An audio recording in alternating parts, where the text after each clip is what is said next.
It's going to be a challenging event for sure, but I think I'm prepared, I'm ready. There was definitely a lot of pressure riding on it. I'm looking straight at it. I'm pretty nervous. Most people don't surf waves like these. There's no secret. You have to take time there to be more comfortable. It's just such an entertaining wave. For me, it's a dream come true.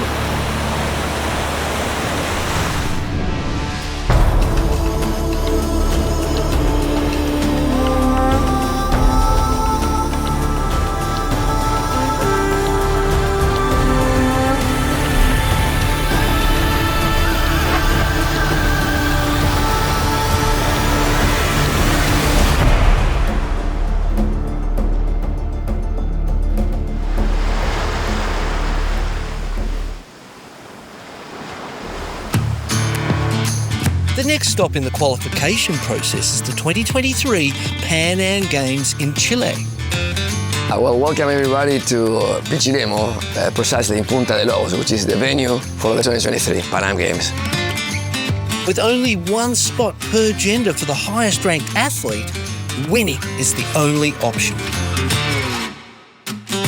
Punta de Lobos is one of the most iconic left-hand point breaks in the world, and one of Chile's best-known waves.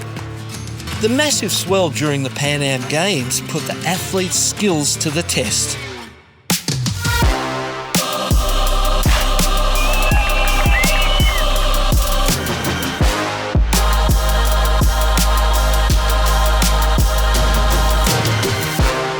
This morning when I saw the waves, it was really big and I was saying like, okay, I felt maybe a little scared, but I was like, okay, if you want to qualify to Teahupo'o, you gotta be really comfortable here because Teahupo'o is like 3 times gnarlier than here. Today was a challenge. I knew I had that heat against me in Leilani, and whoever made it out of it was qualifying for the Olympics. And so there was definitely a lot of pressure riding on it. The result of the 2023 PanAm Games gives 2 more athletes the chance to compete at the Paris 2024 Olympics.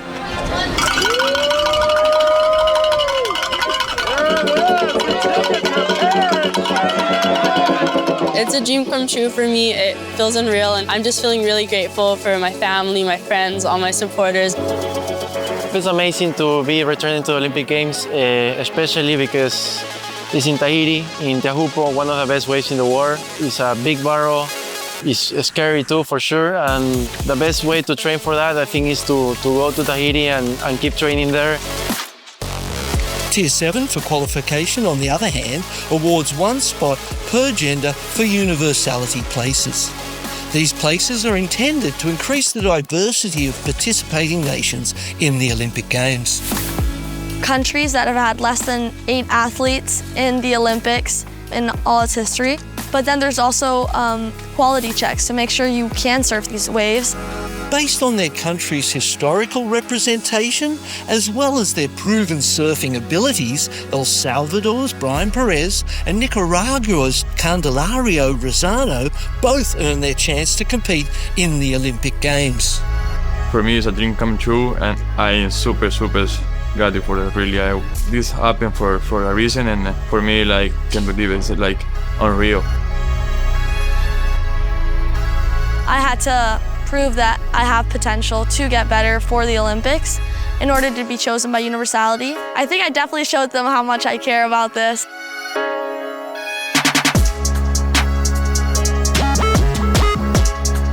With a wave as unique and dangerous as Teahupo'o, qualified athletes headed to Tahiti for training.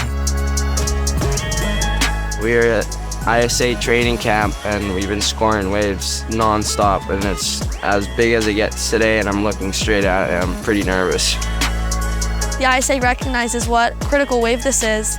They had a super cool initiative to have a training camp here. Our coach is Tereva David. It's been amazing. He knows this wave like the back of his hand. It's amazing, like I say, it's amazing to have him, and every day we learn so much of him, like every little details, like the hit toe, go deeper, sit deeper, or go deeper in the barrel.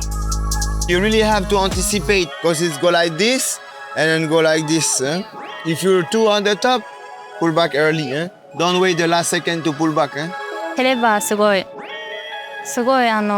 初めてで最初は緊張したんですけど、こう波のサイズが上がってもこう徐々にトレーニングを重ねていくにつれて、すごい波のポジショニングだったり、こう海のことを理解していくことができて。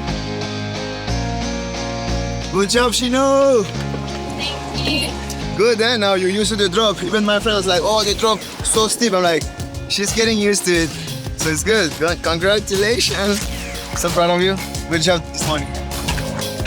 I'm super happy to coach them, to help them out there, and my experience I can give to make them get more comfortable out there and get them take their marks and know what to do when they are in danger, you know.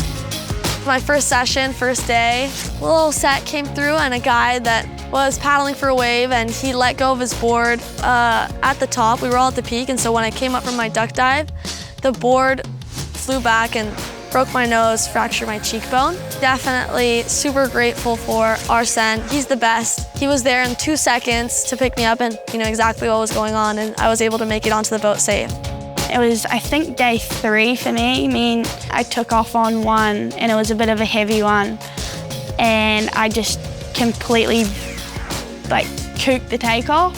Ended up tearing my MCL, I think, which is not ideal. Minor setbacks for a major comeback. So I'm really excited to come back and surf this wave again for sure.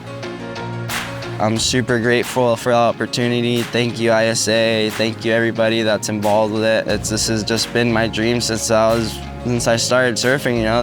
For me, I was really grateful for the ISA. When I was a kid, I always dreamed to be here, and then I am here. I can't believe it. Can't wait to watch them surfing in the Olympic at Teahupo'o 2024. The journey is nearly over. The final stop is the 2024 ISA World Surfing Games in Puerto Rico. As the single largest qualifying event with 16 spots on the line, Olympic hopefuls must set their focus on peak performance.